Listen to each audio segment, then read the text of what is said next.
Bismillahirrahmanirrahim.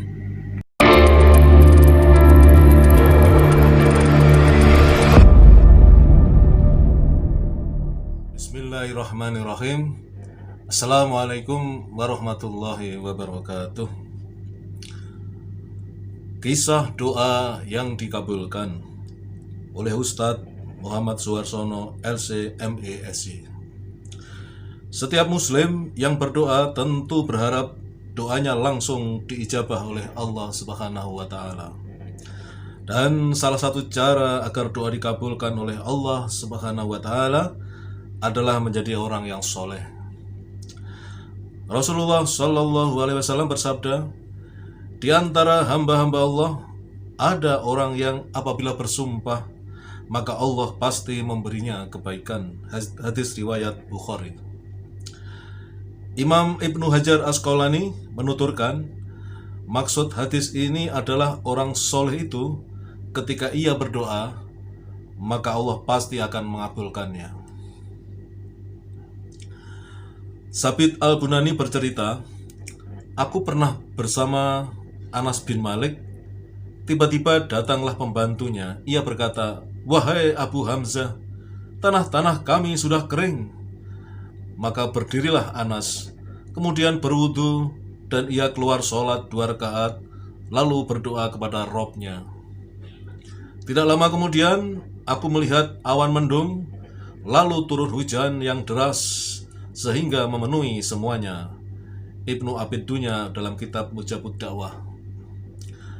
Imam Muslim meriwayatkan dari Sa'id bin Zaid, ia bercerita, Arwa binti Uwais bertengkar dengannya tentang beberapa rumahnya, dan ia berkata, tinggalkan yang ini dan ini, karena aku mendengar Rasulullah Sallallahu Alaihi Wasallam bersabda, barang siapa yang mengambil sejengkal tanah yang bukan miliknya, dia akan dikalungkan atau ditenggelamkan di 7 lapis bumi pada hari kiamat.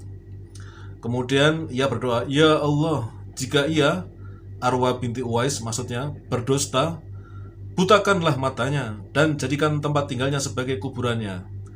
Berkata Muhammad bin Zaid bin Umar, salah seorang perawi hadis ini, aku melihat Arwa dalam keadaan buta dan berjalan meraba-raba dinding. Arwa berkata, doa Sa'id bin Zaid telah mengenaiku. Ketika dia sedang berjalan di sekitar rumah, ia melewati sebuah sumur, ia terjatuh ke dalamnya, dan sumur itu menjadi kuburannya. Dari Imam Muslim, kitab Al-Musaqat. Kemudian Abdul Qudus bin Abdul Jabbar As-Samarqandi berkata, Muhammad bin Ismail Al-Bukhari datang ke Khartang, sebuah desa di Samarkand. Dia memiliki kerabat bersamanya. Suatu ketika beliau menginap di tempat kerabatnya.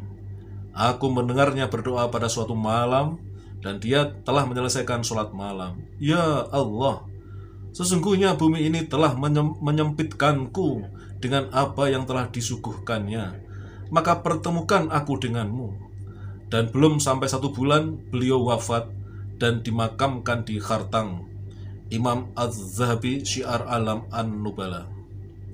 Kemudian Baqiyah bin Al-Walid bercerita, kami berada di tengah laut. Angin bertiup kencang dan ombak sangat dahsyat, sehingga membuat sebagian orang menangis dan berteriak. Kemudian dikatakan kepada mereka, ini adalah Ibrahim bin Adham, mintalah agar dia berdoa kepada Allah. Dan ternyata Ibrahim sedang tidur di sisi kapal dengan kepala terbungkus pakaian. Dan dikatakan kepadanya, wahai Abu Ishaq, apakah engkau tidak melihat apa yang terjadi di dalam kapal?